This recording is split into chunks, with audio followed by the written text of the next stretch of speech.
75.06% ang tinaas ng budget nila after BICAM. 77.21 noong 2024 at 105.93% noong 2025. Nakikita nyo yan?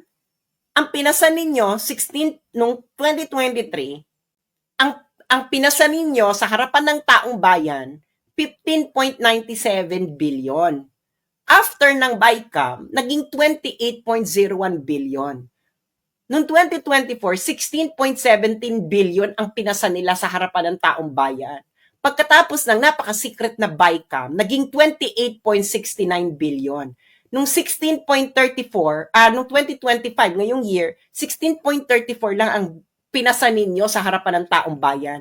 Tapos biglang naging 33.67 billion pagkatapos ng BICAM. So ngayon, dahil sa BICAM na yan, magkano lahat ang nakubra ninyo? So 5 plus 3, 8. About, mag-ilan yan? I-add nyo nga yung 28, i-add nyo nga yung, i-add nyo nga kung ilan yung tinaas niyan. Mga 50, mga 50 billion siguro to. Dahil sa BICAM, for 3 years. Okay. Ngayon, yung mga nakikinig sa akin dito, lalo na mga magulang, corruption ito, hindi. Corruption ito, hindi.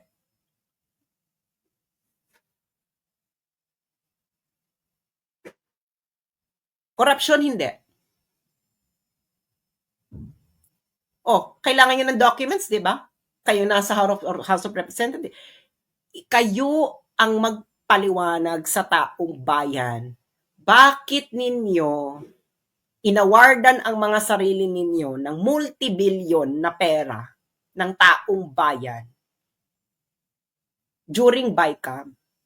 At ang sinasabi ko sa inyo, itong dinagdag nila dyan ay may binawas somewhere, of course. Kasi, ano yan eh, ito ang pera natin, ito lang yung nakuhang, ito lang yung revenue, so, ito pa iikot-ikutin lang na pera. So, may binawas din somewhere at idinagdag sa budget nila. Corruption ba yan? Hindi. Ilang bilyon yun, no? 3 years. For 3 years.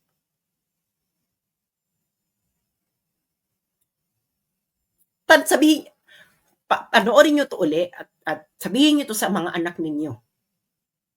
Paliwanag ninyo, lalo na yung mga nagpipiling-piling nakakamping. Bakit tahimik sila dito? Ilang bilyon to?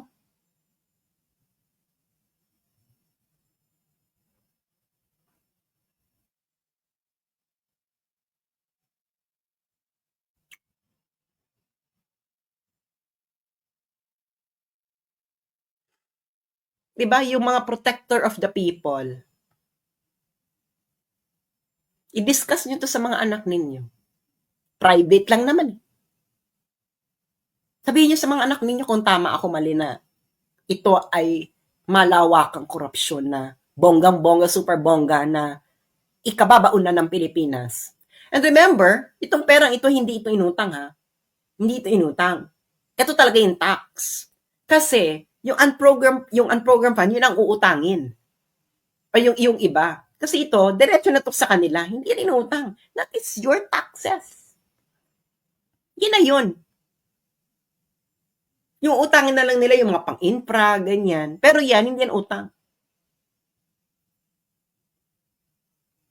Kaya kailangan yung mangutang dahil napupunta sa bulsa nila. Can you imagine? Yung ipapasa ninyo sa harapan ng taong bayan, ganun, tapos pagdating ng BICAM, biglang lulobo, hindi lang lumobo. Daig pa nito ang 5-6.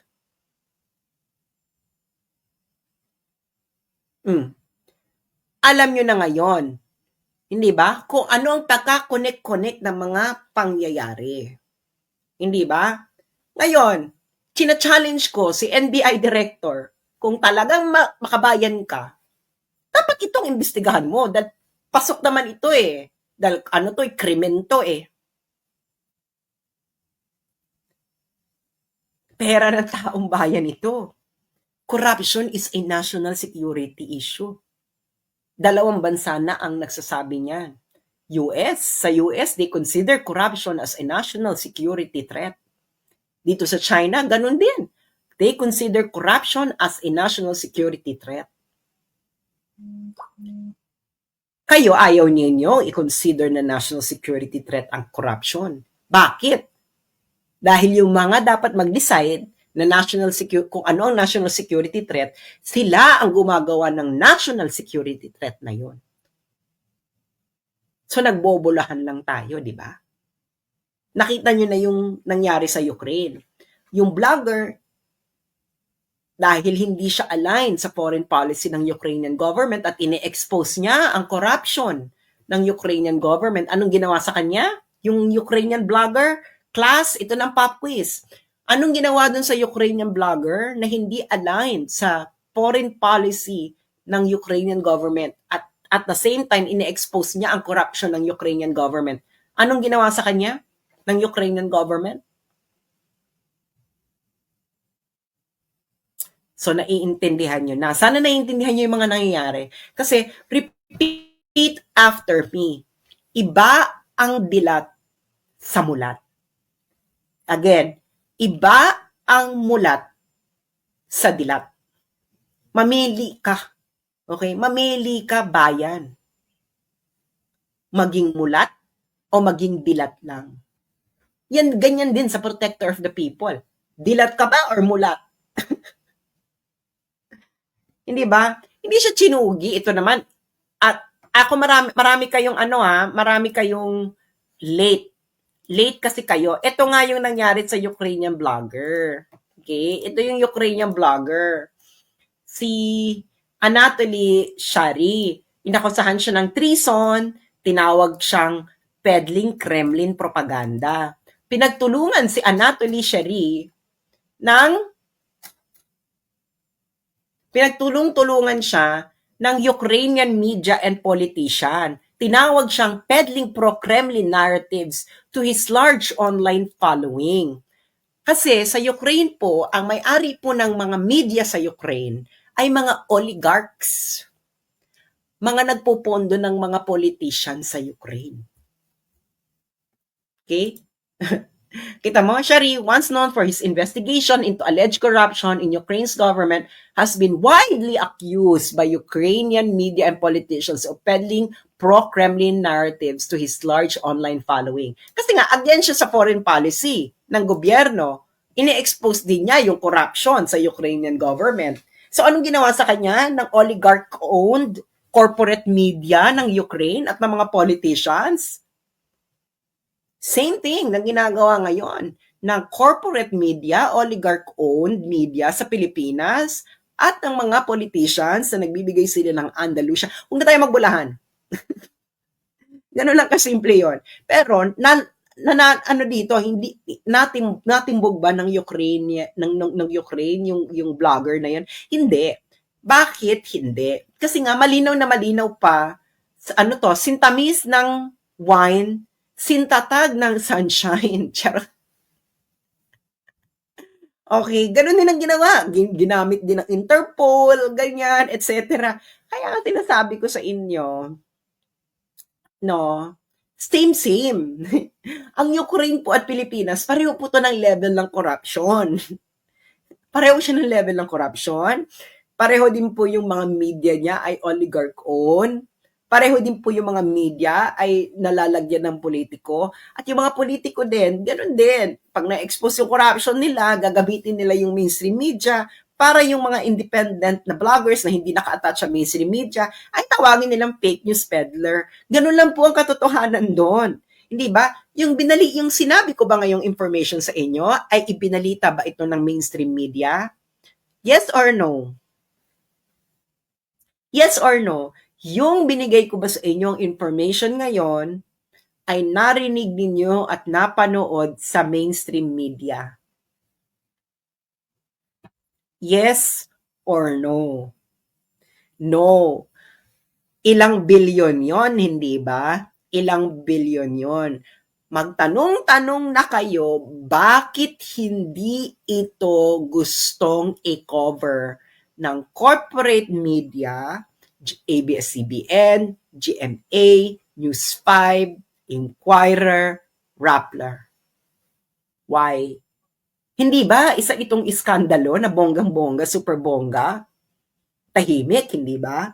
Mga kakamping tahimik din. Bakit?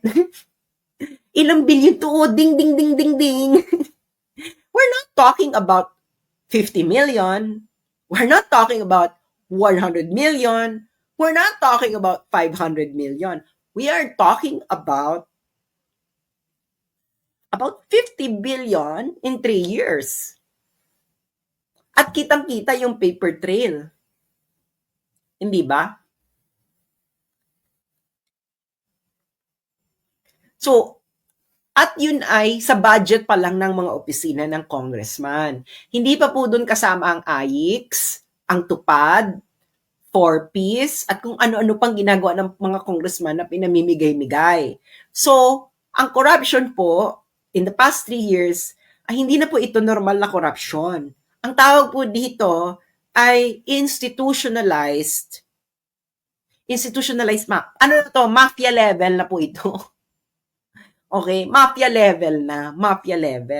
So ngayon, bahala kayo kung anong gagawin nyo sa information na to.